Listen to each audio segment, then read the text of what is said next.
پاکستان زندہ باد اسلامکس ہمارے چینل کو سبسکرائب اینڈ شیئر کریں۔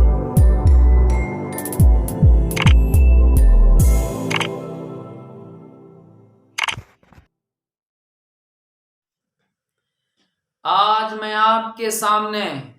اس بادشاہ کا ذکر کرنا چاہتا ہوں جس بادشاہ کی حکومت بہت بڑی تھی اور وہ یہ کہہ کر لوگوں کو بلاتا کہ آؤ میرے سر پہ جوتے مارو۔ جب اس کے سر پہ جوتے مارے جاتے اس کو سکون آتا، پھر کہتا کہ جب لوگ اٹھ کے چلے جاتے بے چینی بڑھ جاتی اور دوبارہ لوگوں کو بلاتا میرے سر پہ جوتے مارو۔ سر پہ جوتے مارے جاتے، پھر وہ سکون حاصل کرتا۔ آج میں اس بادشاہ کے بارے میں آپ کے سامنے عرض کروں گا، پہلے اس سے کہ یہ بھی سنیں اس کرۂ ارض کے اوپر انسانی تاریخ میں 4 بڑے بادشاہ گزرے ہیں۔ یہ جس بادشاہ کا واقعہ تمہیں سنانا چاہتا ہوں یہ انہی میں سے ایک ہے۔ 2 غیر مسلم بادشاہ گزرے ہیں جن کی حکومت بھی بہت بڑی تھی اور جو اللہ کے نافرمان اور باغی بھی تھے اللہ سے، اور 2 اللہ کے برگزیدہ پیغمبر یعنی حضرت سلیمان علیہ السلام،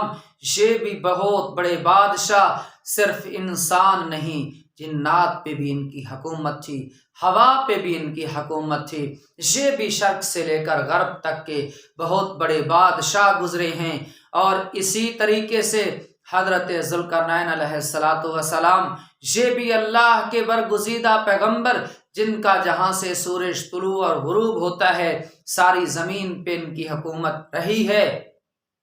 اور یہ تو ہیں 2 اللہ کے برگزیدہ پیغمبر اور 2 اللہ کے باغی اور نافرمان، ان میں سے ایک بخت نصر بادشاہ گزرے ہیں۔ یہ بھی بہت بڑا بادشاہ تھا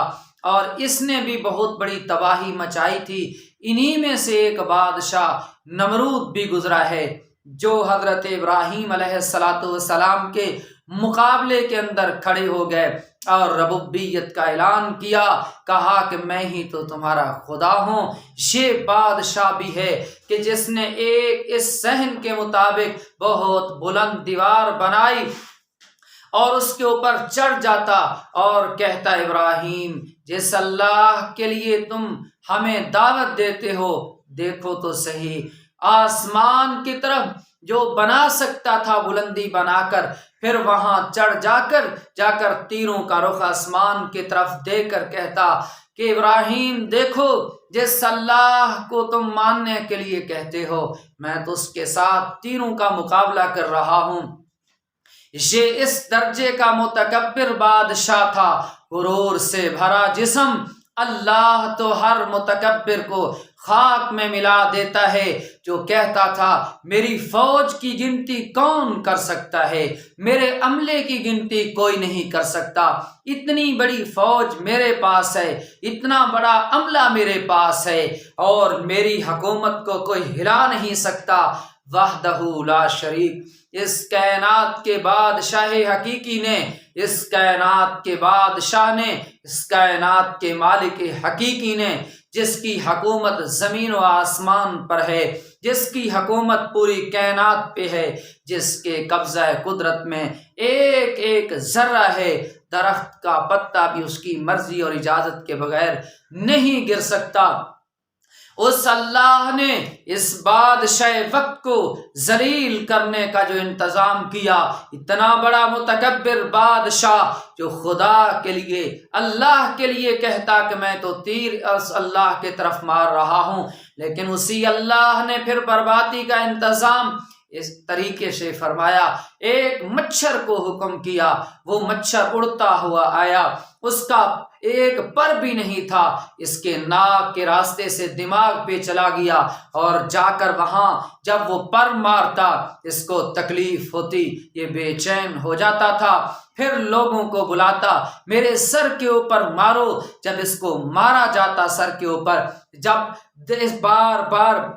مارنے اور اندر ہلنے کی وجہ سے وہ مچھر سکون سے بیٹھتا، اس کو بھی سکون ملتا، پھر وہ جوتے مارنے سے ہٹتے، پھر وہ مچھر پھڑانے لگتا، پھر اس کو تکلیف ہونا شروع ہو جاتی تھی، اور پھر سے کہتا لوگو آؤ میرے سر پہ جوتے مارو، پھر اس کے سر کے اوپر جوتے مارے جاتے، اس کو سکون ملتا۔ یہ ہے اللہ جس کی دعوت حضرت آدم سے لے کر محمد رسول اللہ تک تمام انبیاء کرام دیتے رہے ہیں۔ یہ وہ اللہ ہے کہ جو اپنے دشمن کو بھی جوتے مروانے میں سکون رکھتا ہے، جوتے ہٹتے ہیں بے سکون ہو جاتا ہے، سر پہ جوتے پڑتے ہیں تو سکون ملتا ہے۔ اور اس اللہ کی طرف، اس کی وحدت اور کبریائی اور قدرت کے سامنے جھکو، محمد رسول اللہ صلی اللہ علیہ وسلم کی غلامی کو لازمی پکڑو، اسی میں کامیابی ہے۔